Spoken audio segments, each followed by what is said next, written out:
S,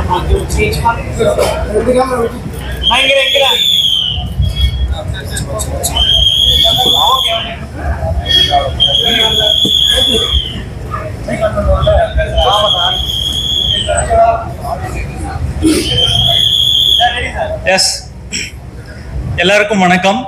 so Shankar sir and Kamal sir ஒரு ஒரு பயங்கரமான காம்பினேஷன்.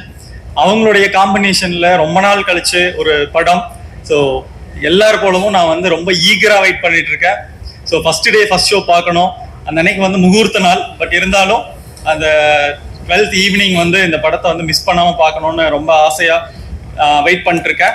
ரெண்டு பேருமே இந்தியன் சினிமாவின் பெருமைகள் அவங்க ரெண்டு பேருமே. ஸோ இந்த படம் வந்து மிகப்பெரிய வெற்றி அடையும்னு என்னுடைய பிரேயர்ஸ் அண்ட் வாழ்த்துக்கள். Thank you very much.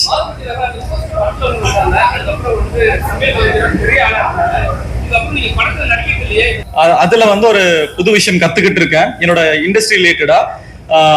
நானும் யோகி பாபு வந்து மிஸ் மேகின்னு ஒரு படம் வந்து இப்போ பண்ணியிருக்கோம். அந்த படம் வந்து செப்டம்பர்ல ரிலீஸ் ஆகுது. அதுக்கு அடுத்த படம் சீனு ராமசாமி சார் டைரக்ஷன்ல ஷூட்டிங் வந்து ஜூலை 15th மேல ஆரம்பிக்கிறோம். இன்னும் 2 படம் கமிட் பண்ணியிருக்கேன். ஸோ வரிசையா படம் வரப்போகுது.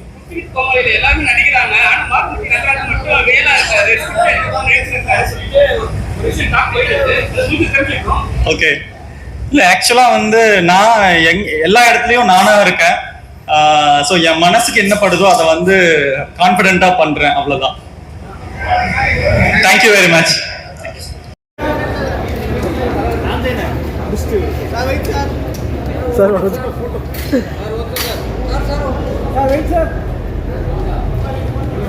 தலை ஆடியோ ஆன் பண்ணாங்களா என்னன்னு தெரியலையே சார்.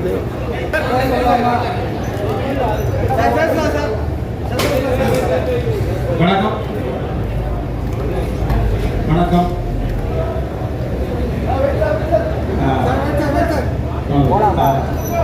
இந்தியன் 2 ஆடியோ லான்ச்சில் கலந்துக்கூடிய ஒரு வாய்ப்பு கிடைச்சிருக்கு. இந்த படத்தில் நான் சின்ன அளவு பங்கு பெற்றுறதுனால ஒரு படத்துக்கு உழைக்க வேண்டிய உழைப்பில் ஒரு பாட்டுக்கு உழைக்கக்கூடிய இயக்குனர் சங்கர் சார் தமிழ்நாட்டினுடைய வியாபாரத்தை இந்திய அளவுக்கு அகலப்படுத்தினோட சங்கர் சார் மிகப்பெரிய ஒரு பங்கு இருக்குது. இந்த பிரம்மாண்டமான இயக்குனர் அந்த படத்தில் முதல் நடிச்சிருக்கேன். அதை தாண்டி கமல் சார் 7 பிறப்பு எடுத்து உழைக்க வேண்டிய உழைப்பை ஒற்றை பிறவியில் 6 வயதிலிருந்து அழுக்காமல் சளைக்காமல் அடங்காமல் உழைக்கும் ஒரு அற்புத கலைஞர். அவருடைய படத்துலையும் இப்போ தான் முதல் நான் நடிக்கிறேன். ஸோ ஒரு மகிழ்வான தருணம். இந்த சைடு ஜெயிலர், இந்த சைடு விக்ரம், இந்த சைடு ஜவான், இப்படி முரட்டுத்தனமான வெற்றி படங்களுக்கு பின்னணி இருக்கக்கூடிய தம்பி அனிருத். அந்த வகையில் உலகம் அளவுக்கு அறியப்பட்ட சுபாஸ்கரன் சார் தயாரிப்பு பெரிய அளவு அன்பு. ஒரு எளிய மனிதர்கள் இடத்துலேருந்து மேலே வந்த ரவிவர்மன் உழைப்பு இருக்குது.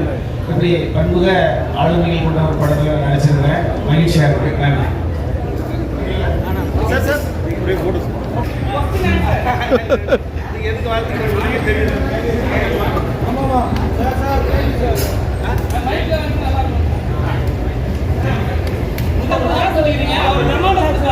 இந்தியா லெவலில் மட்டும் பேச போறாரு. அது எப்படி நீங்க வந்து ஃபீல் பண்ணீங்க? எல்லாருக்கும் ஒரு கலைஞன் தானே தம்பி, ஒரு ஆசை இருக்கும். அந்த வகையில் என் தகுதிக்கு ஏற்ற எனது திறமை என்று நம்பப்படக்கூடிய அதுக்கு ஏற்ற ஒரு கேரக்டர் பர்ஃபார்ம் ஓரியன்டட் அந்த படத்தில் நிச்சயமாக அந்த கேரக்டர் பேசப்படும். ஸோ அந்த வகையில் நடிக்க தெரிந்த இயக்குனர்ல சங்கர் சார் இல்லையா? ஸோ நடிக்க தெரிந்த இயக்குனர் அப்படின்றதுனால அவர் அழைத்த போது மகிழ்ச்சி, அழைத்த நடித்த போது மகிழ்ச்சி, அழைத்து முடித்த பிறகு டப்பிங் பேசுகிற போது மகிழ்ச்சி. அந்த டப்பிங் பேசுகிற போது இந்த வார்த்தைகளுக்கான அழுத்தம் கொடுக்கறதுக்கு ஆசைப்பட்டு எகைன் வந்து சார் இது நினைச்சாருன்னா இந்த வார்த்தை அழுத்தம் கொடுக்க முடியும் அப்படின்னு சொல்லி மறுபடியும் கூட ரீடப் பண்ண வச்சாரு. ஸோ அந்த வகையில் ரொம்ப மகிழ்ச்சி. அப்புறம் உங்கள் பையன் மேரேஜ் நடக்குது, எல்லாருமே இன்விடேஷன் கொடுத்துருங்க. அப்புறம் இந்தியன் 2 கமல்ஹாசன் வச்சிங்களா இல்லையா? நானும் அர்ஜுன் சார் சேர்ந்து போய் தான் அர்ஜுன் சாருக்கும் சங்கர் சாருக்கும் இடையே புரியாத பந்தங்கள் இருக்கு இல்லையா? ஸோ ஆமாம், 2 பேரும் போய் வச்சுருந்தோம் தம்பி. ஆமாம், சரி, நன்றி.